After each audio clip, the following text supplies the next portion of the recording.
అందరికీ నమస్కారం.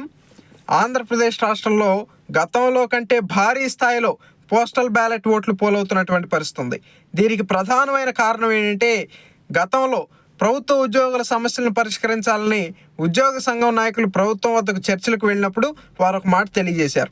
ఈ రాష్ట్రంలో ప్రభుత్వ ఉద్యోగస్తులు మరియు వారి కుటుంబ సభ్యులందరూ కలుపుకొని సుమారుగా 30 లక్షల పైచిలకు ఓట్లు ఉన్నాయి కాబట్టి మా సమస్యలను పరిష్కరించండి అని వారు ప్రభుత్వానికి వినతిపత్రం అందజేస్తే, ఆనాడు సజ్జల రామకృష్ణారెడ్డి వీళ్ళని ఎంతో వెటకారం చేస్తూ, ఎంతో అవహేళన చేస్తూ, అయితే వెళ్ళి రాజకీయ పార్టీ పెట్టుకోండి అని ఆనాడు అతను ఉచిత సలహా ఇచ్చినందుకు గాను దాన్ని ప్రోత్సహించిన జగన్మోహన్ రెడ్డికి ఓటమిని రుచి చూపించడానికి ప్రభుత్వ ఉద్యోగస్తులందరూ కూడా సిద్ధమయ్యారు అని ఈ సందర్భంగా తెలియజేస్తా ఉన్నాను. అయితే ఈ ఉద్యమం 2 సంవత్సరాల క్రితం విజయవాడ BRTS రోడ్లో ఉపాధ్యాయులు ఉద్యమం రూపంలో పురుడు పోసుకుని లక్షలాదిగా ఉపాధ్యాయులు రోడ్ల మీదకి వచ్చి నిరసన తెలియజేసినటువంటి పరిస్థితి ఉంది. దాన్ని జగన్మోహన్ రెడ్డి తన అధికార మదంతో ఏ విధంగా అయితే అణచివేశాడో, అది ఈరోజు కట్టలు తెంచుకొని తమ ఓటు రూపంలో జగన్మోహన్ రెడ్డిని పదవీచ్యుతుడిని చేయడానికి సన్నద్ధమై ఈరోజు పోస్టల్ బ్యాలెట్ల ద్వారా ప్రభుత్వ ఉద్యోగులందరూ కూడా తమ ఓటు హక్కును వినియోగించుకుంటున్నారని ఈ సందర్భంగా తెలియజేస్తున్నాను. అందరికీ నమస్కారం. ఆంధ్రప్రదేశ్ రాష్ట్రంలో గతంలో కంటే భారీ స్థాయిలో పోస్టల్ బ్యాలెట్ ఓట్లు పోలవుతున్నటువంటి పరిస్థితి ఉంది. దీనికి ప్రధానమైన కారణం ఏంటంటే, గతంలో ప్రభుత్వ ఉద్యోగుల సమస్యలను పరిష్కరించాలని ఉద్యోగ సంఘం నాయకులు ప్రభుత్వం వద్దకు చర్చలకు వెళ్ళినప్పుడు వారు ఒక మాట తెలియజేశారు.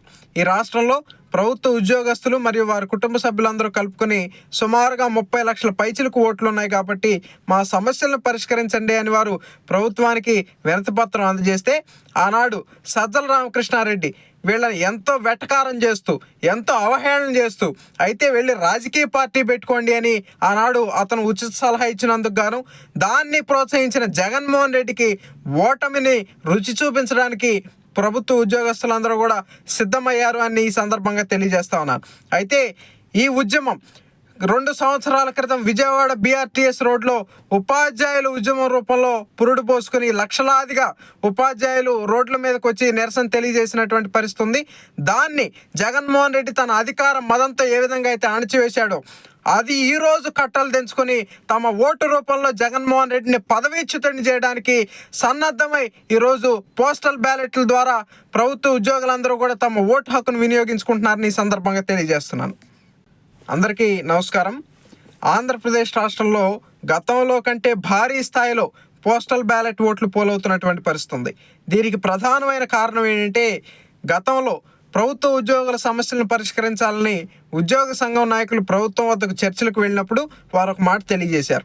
ఈ రాష్ట్రంలో ప్రభుత్వ ఉద్యోగస్తులు మరియు వారి కుటుంబ సభ్యులందరూ కలుపుకొని సుమారుగా 30 లక్షల పైచిలకు ఓట్లు ఉన్నాయి కాబట్టి మా సమస్యలను పరిష్కరించండి అని వారు ప్రభుత్వానికి వినతిపత్రం అందజేస్తే, ఆనాడు సజ్జల రామకృష్ణారెడ్డి వీళ్ళని ఎంతో వెటకారం చేస్తూ, ఎంతో అవహేళన చేస్తూ, అయితే వెళ్ళి రాజకీయ పార్టీ పెట్టుకోండి అని ఆనాడు అతను ఉచిత సలహా ఇచ్చినందుకు గాను దాన్ని ప్రోత్సహించిన జగన్మోహన్ రెడ్డికి ఓటమిని రుచి చూపించడానికి ప్రభుత్వ ఉద్యోగస్తులందరూ కూడా సిద్ధమయ్యారు అని ఈ సందర్భంగా తెలియజేస్తా ఉన్నాను.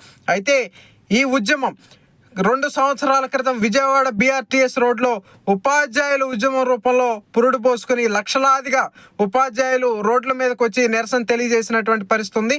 దాన్ని జగన్మోహన్ రెడ్డి తన అధికార మదంతో ఏ విధంగా అయితే అణచివేశాడో, అది ఈరోజు కట్టలు తెంచుకొని తమ ఓటు రూపంలో జగన్మోహన్ రెడ్డిని పదవీచ్యుతుడిని చేయడానికి సన్నద్ధమై ఈరోజు పోస్టల్ బ్యాలెట్ల ద్వారా ప్రభుత్వ ఉద్యోగులందరూ కూడా తమ ఓటు హక్కును వినియోగించుకుంటున్నారని ఈ సందర్భంగా తెలియజేస్తున్నాను.